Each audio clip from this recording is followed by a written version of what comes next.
Supreme Court criticized sealed envelope practice, explained the process of public interest immunity, ordered to appoint amicus curiae.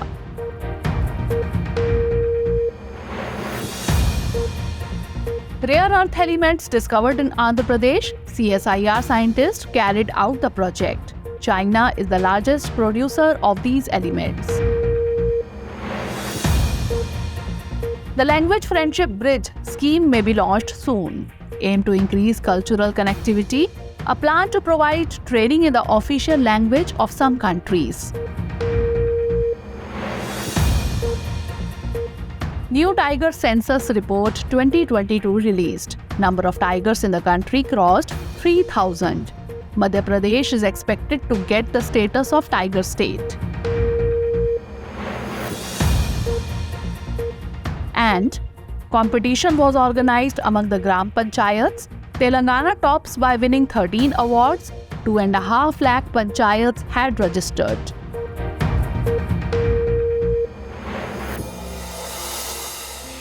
The Supreme Court has criticized the sealed cover approach used in courts, citing the principle of PII, that is public interest immunity. The court made the remarks while considering a plea raised by Malayalam TV channel Media One.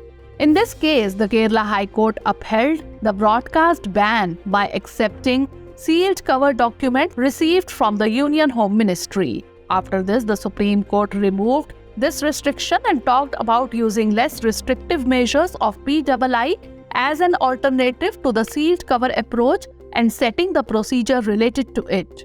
The public interest immunity doctrine allows the state to withhold material from public records if it hurts the public interest. That is to say, the document concerned cannot be used for the purposes of the case. Under the PII process, the court will appoint an amicus curiae, which means friend of the court. The amicus curiae will act as a bridge between the parties involved in the PII claims. The amicus curiae appointed by the court will have the right to know about the material to be kept secret. Also, he will be allowed to interact with the applicant and their advocate before the proceedings so that he can know their case. The amicus will not interact with the applicant or their counsel after the PII process is initiated. Rather, the amicus will represent the interest of the applicant in his capacity. In addition, he would be bound by an oath not to disclose or discuss the material with any other person. Let us tell you that sealed cover approach refers to the practice of courts seeking or accepting information in sealed envelopes. In this, the information is not made public. It is available only to judges. Significantly, there is no separate law related to this in India. However, under Rule 7 of the Supreme Court Rules and Section 123 of the Indian Evidence Act 1872, the court has the power to demand a sealed cover. Lately, the Supreme Court heard the Scheduled Caste reservation case of Dalits converted to Christianity and Islam. The matter is whether these persons will get the benefit of reservation or not on converting their religion. For this, the court has asked whether the data of the Justice Ranganatha Mishra report can be used to determine the constitutional aspect of the matter concerned. Using this, the court seeks to examine the grounds of the Constitution, Scheduled Caste Order 1950 and its relevance. However, the central government opposed the use of this report as the basis for determining the issue. Also, in October 2022, the central government constituted a new commission under the chairmanship of former Chief Justice of India K.G. Balakrishnan. The commission was asked to prepare a report on the question of granting scheduled caste status to people converted to religions other than Hinduism, Buddhism and Sikhism. Along with this, the social, economic and educational status of scheduled caste or Dalits was to be studied. Significantly, the central government had formed a commission in the year 2004 under the chairmanship of retired CJI Ranganatha Mishra. The commission was to make recommendations in respect of petitions filed relating to the Constitution, Scheduled Caste Order 1950, with reference to the manner of inclusion in the list of scheduled caste. The commission submitted its report to the central government in the year 2007. It recommended completely delinking the scheduled caste status from religion. Also, like the scheduled tribes, it should be made religion neutral. However, the then government rejected this proposal. Let us tell you that under Article 341 of the Constitution, Scheduled Caste, Order 1950, there is a provision that no person professing a religion other than Hindu, Sikh or Buddhist can be considered a member of a scheduled caste. The original order was amended to include Sikhs in 1956 and Buddhists in 1990. Recently, the Delhi High Court passed an interim order restraining two private organizations not to use the Khadi mark. Also, the defendants have been restrained from using the mark Khadi on any social media pages including Facebook, Instagram and YouTube. The court has given this order on a petition filed by KVIC, that is Khadi and Village Industries Commission, for trademark infringement. In fact, in the year 2019, KVIC filed a petition in the Delhi High Court. In this, KVIC accused two private companies, Khadi Designing Council of India and Miss India Khadi Foundation, that these companies have used the word Khadi. This has infringed the trademark of KVIC. Significantly, KVIC is a statutory body of the central government. It was established in the year 1957 under the Khadi and Village Industries Commission Act 1956. It plans, promotes and implements programs for the development of Khadi and other village industries in rural areas across the country. Let us tell you that for the right to use the mark Khadi for textile products, it is necessary for a person or organization to be listed as an authorized user of the Khadi trademark. For this, the organization or person has to get recognition from Khadi Institute Registration and Certification Service. Recently, scientists have discovered rare earth elements in Anantapur district of Andhra Pradesh. This has been done by the scientists of CSIR's NGRI, that is National Geophysical Research Institute. The discovery was part of a study funded by the Council of Scientific and Industrial Research. This discovery has been done under a project called Shallow Subsurface Imaging of India for Resource Exploration or SHORE. According to NGRI, substantial amounts of rare earth elements have been found in the whole rock analysis at the discovery. Experts say that it is very significant in itself. The demand for these elements is very high all over the world, while their supply is limited. China is currently the world's largest producer and exporter of rare earth elements. It is responsible for more than 80% of the global production. Significantly, the rare earth elements are a group of 17 elements. These include lanthanum, cerium, neodymium, zirconium, and scandium, etc. Due to their magnetic, optical, and catalytic properties, they are extensively used in various modern electronic devices such as smartphones, computers, jet aircraft, etc. Apart from this, they are used in industrial applications, imaging, aerospace, and defense sectors. Recently, the Indian Space Policy 2023 was approved by the central government. Its purpose is to promote the mission activities of ISRO. Also to encourage participation through research, academia, startups, and industry. The policy outlines the roles and responsibilities of various organizations related to the space sector, such as ISRO, NSIL, that is New Space India Limited, and InSpace, that is Indian National Space Promotion and Authorization Center. Strategic activities related to the space sector will be carried out by NSIL, which will function in a demand-driven mode. ISRO has been barred from any operations and production for the space sector. Now ISRO has been asked to focus on new technologies, new systems, and research and development. The responsibility of operating ISRO's mission has been given to New Space India Limited. Apart from this, it will act as an interface between InSpace, ISRO, and non-governmental organizations. The policy also lays emphasis on institutionalizing private sector participation in the space sector. It has provisions to allow the private sector to participate in end-to-end space activities, which include satellites, rockets, and launch vehicles, data collection, and dissemination. According to experts, this will generate more opportunities for the private sector, and this will help in the development of Indian space industry. Let us tell you that ISRO is the space agency of India. It was formed on August 15, 1969. Its objective is the development and application of space technology for various national needs. Its headquarters is located in Bengaluru. Recently, the European Space Agency launched a new mission to find life on the planet Jupiter and its satellites.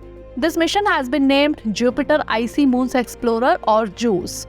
The mission has been launched by an Ariane 5 launcher from the European Space Agency's spaceport in French Guiana. This mission will reach Jupiter by 2031 and will do an in-depth study of Jupiter and its 3 satellites, Ganymede, Callisto and Europa. Actually, there are huge icy layers on these 3 satellites. Space scientists believe that there may be vast oceans of water beneath these icy layers. If the presence of water sources on these satellites is confirmed by this mission, then life can be possible on them. The mission will study Jupiter and its 3 satellites in detail using remote sensing, geophysical and in situ instruments. It will help probe for water bodies by creating detailed maps of these satellite surfaces, enabling scientists to look beneath the icy surfaces for the first time. Another primary goal of this mission is to try to understand Jupiter's origin, history and evolution. However, the interesting thing is that by the time JUICE reaches Jupiter, another spacecraft, NASA's Europa Clipper, would already be orbiting the planet. Let us tell you that Europa Clipper is going to be launched in October 2023. It will reach Jupiter by the year 2030. Its goal is to study Jupiter's satellite Europa. So far in the history of space science, only 2 spacecraft have studied Jupiter. The first is Galileo. This spacecraft orbited the planet from 1995 to 2003, and the second is Juno, which is orbiting the planet since 2016. Recently, a report related to global sovereign debt was published. This report is based on debt relief for a green and inclusive recovery, that is DRGR project. The project is the result of an agreement between the Boston University Global Development Policy Center, Heinrich Böll Stiftung, and the Center for Sustainable Finance at SOAS University of London. It claims that between 2008 and 2021, the sovereign debt of EDME, that is Emerging Markets and Developing Economies, has increased from $1.4 trillion to $3.9 trillion. The COVID pandemic and the Russia-Ukraine war have been cited as the reason for this. Also, the negative impact of the climate and the depreciation of the EDME's currency against the US dollar. Due to this, the economic development of these countries has decreased. As a result, their sovereign debt has increased. It has been said in the report that the countries located on the southern hemisphere are facing huge debt crises. According to the report, the common framework designed to deal with these situations is not sufficient, as it fails to bring all creditors on one platform and link debt relief with development and climate goals. The common framework was created by the G20 countries in November 2020. Its purpose was to provide relief to debtors facing insolvency and liquidity problems. The report talks about 3 pillars for improving the common framework. The first involves public creditors granting significant cuts in debts to bring a distressed country back to debt sustainability and also helping it achieve development and climate goals. In the second pillar comes private and commercial creditors. In this, there is a provision to provide equal reduction of private sector debt to public creditors, while for the remaining debt, the government will issue new bonds for private creditors backed by a guaranteed fund. The last pillar is for countries like India that are not at risk of a debt crisis. Since the cost of capital is high in these countries, international financial institutions can increase the amount of loans to these countries. According to media reports, ICCR, that is Indian Council of Cultural Relations, has envisaged a special project called the Language Friendship Bridge. Its purpose is to increase cultural engagement with those countries with whom India has historical relations. The project will create a pool of experts in languages spoken in countries like Myanmar, Sri Lanka, Uzbekistan, and Indonesia. It plans to train 5 to 10 people in the official languages of each of these countries. Till now, ICCR has worked on 10 languages. These languages include Kazakh, Uzbek, Bhutanese, Ghoti, a language spoken in Tibet, and Burmese. Other languages are Khmer, spoken in Cambodia, Thai, Sinhalese, Bahasa, spoken in Indonesia and Malaysia. Currently, the courses in these languages are available in many universities and institutes, but only a few institutes teach any of the languages included in the ICCR list. Presently, Sinhala is taught at the Banaras Hindu University and the School of Foreign Languages under the Ministry of Defence. Experts say that this project is very important for India's foreign policy and cultural relations, as it will strengthen India's cultural and economic relations with these countries. Along with this, it will also help in countering China's economic and strategic influence in the region. Significantly, ICCR is an autonomous organization of the Government of India under the Ministry of External Affairs. It promotes international relations through cultural exchange with other countries. It was established in 1950 by Maulana Abul Kalam Azad, the first Education Minister of India. ICCR has been entrusted with the responsibility of facilitating the celebration of International Day of Yoga at Indian missions or posts abroad since 2015.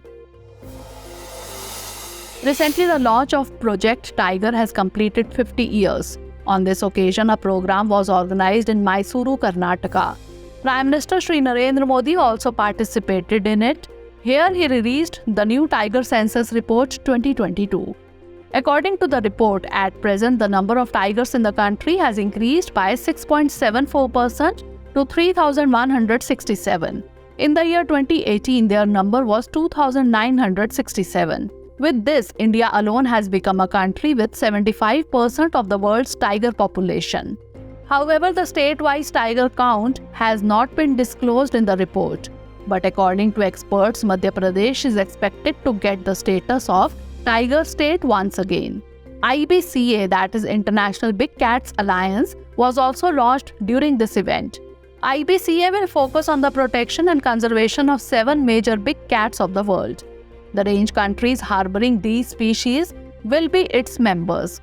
Significantly, the 7 major big cats include tiger, lion, leopard, snow leopard, puma, jaguar, and cheetah. Let us tell you that in view of the decreasing population of tigers, Project Tiger was started in the year 1973 by the then Prime Minister Indira Gandhi. The program was launched at a time when the tiger population in India was declining rapidly. It was started from the Jim Corbett National Park. Initially, 9 tiger reserves from different states like Assam, Bihar, Karnataka, Madhya Pradesh, Maharashtra, Odisha, Rajasthan, Uttar Pradesh, and West Bengal were included. At present, there are a total of 54 tiger reserves. In the year 2006, the Government of India restructured Project Tiger and established NTCA, that is National Tiger Conservation Authority. Recently, the Ministry of New and Renewable Energy released the report of State Energy Efficiency Index 2021-22. The index has been developed in collaboration with the Alliance for an Energy Efficient Economy and the Bureau of Energy Efficiency. It includes assessment of energy efficiency progress of 36 states and union territories. In this, states have been divided into 4 categories on the basis of their efforts and achievements. These categories are Frontrunner, Achiever, Contender, and Aspirant. According to the SEE Index, 5 states have joined the Frontrunner category by scoring more than 60 points. These include Andhra Pradesh, Karnataka, Kerala, Rajasthan, and Telangana. On the other hand, Assam, Haryana, Maharashtra, and Punjab are in the category of achievers by getting the score between 50 and 60.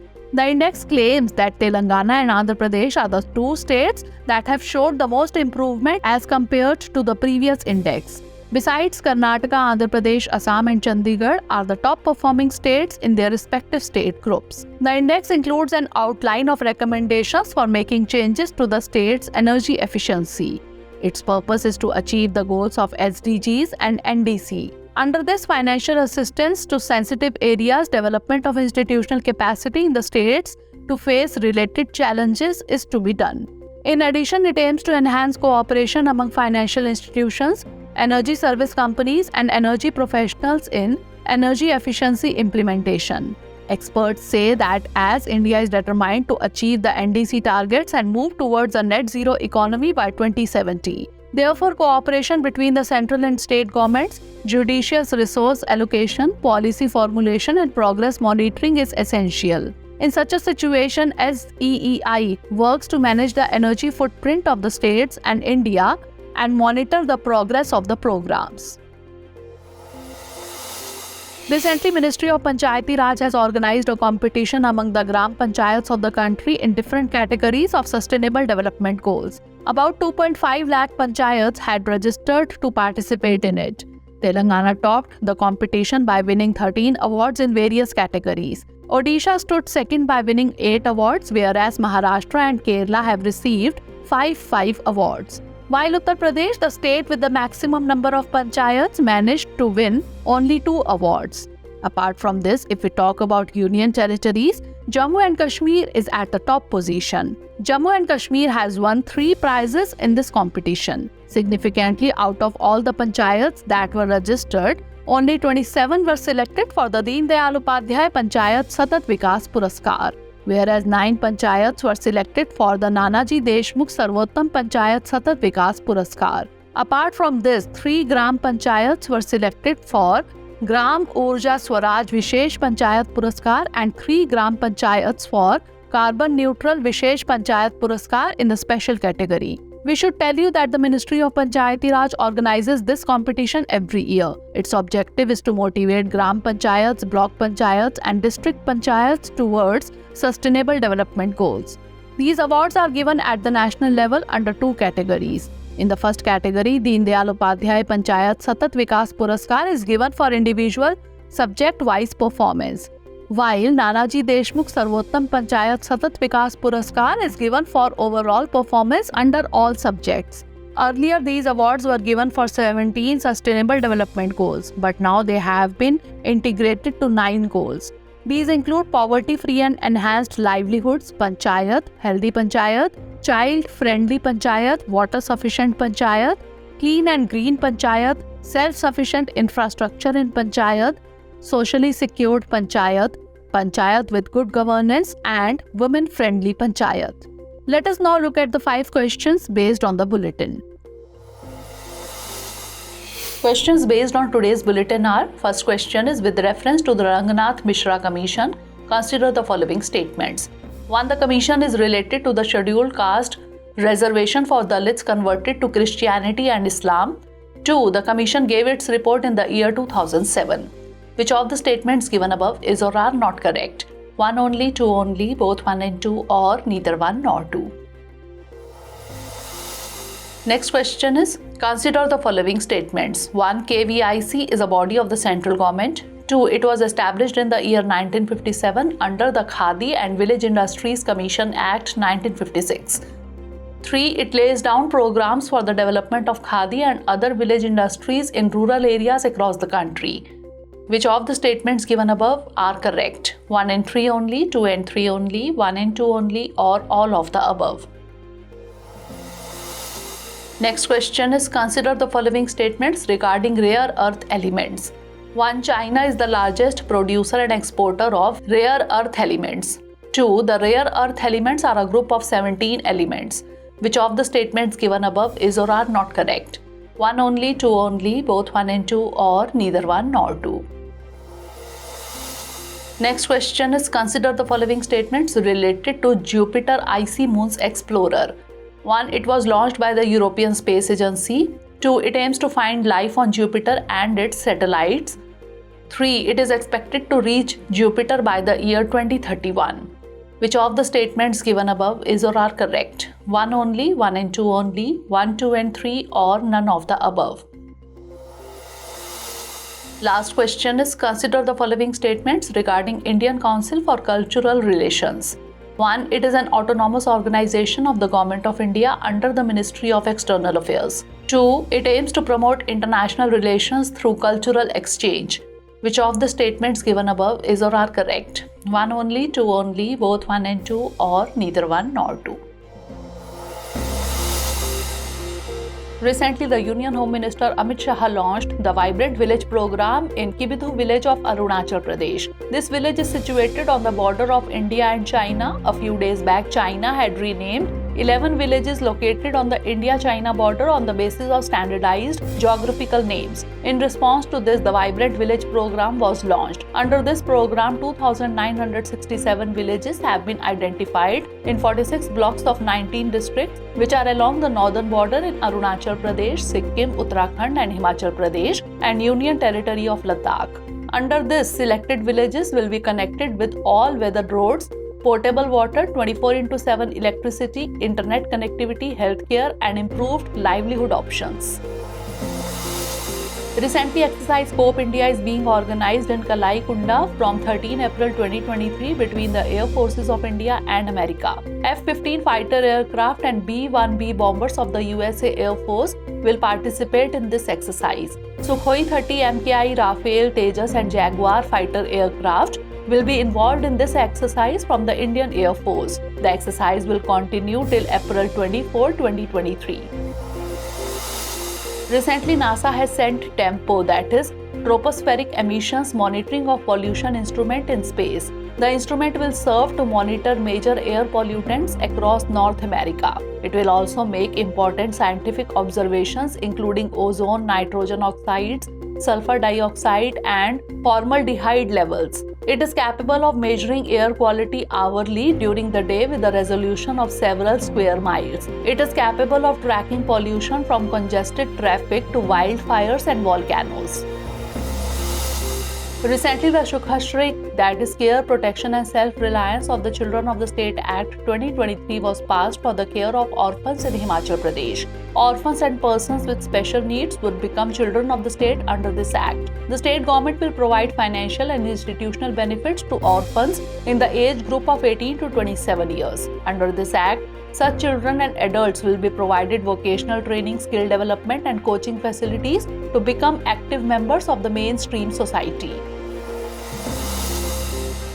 Recently, a two-member delegation from IRRI, that is International Rice Research Institute, Philippines, visited Punjab Agricultural University. According to the Punjab Agricultural University, this visit is a follow-up to the IRRI South Asia Hub organized in Hyderabad in the past. A mega project has been launched in this hub to tackle emerging diseases and pest problems in rice through innovative genomic approaches. The cost of this project has been estimated at Rs 19.37 crore. It is being led jointly by Punjab Agricultural University and IRRI Philippines. In the past, the Enforcement Directorate registered cases against BBC, that is the British Broadcasting Corporation. This case has been registered under Foreign Exchange Violation case under FEMA, that is Foreign Exchange Management Act. According to the sources, this case has been registered due to irregularities in foreign funding. Significantly, FEMA was brought in the year 1999 by replacing FERA. Its purpose is to facilitate foreign trade and payments and also to promote systematic development and maintenance.